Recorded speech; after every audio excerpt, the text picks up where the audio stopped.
scorn, belittled by the labels, unclean and foreign born, came back with thanks for Jesus, and then went on his way.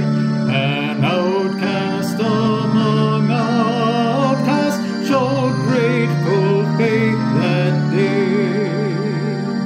An outcast among outcasts, where three were crucified, derided by the others as they hung side by side, came back from death with power.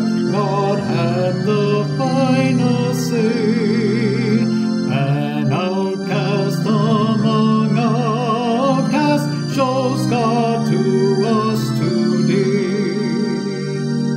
For outcasts among outcasts, the boundaries are redrawn.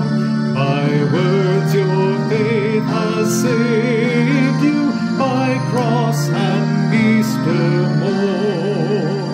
The distant long for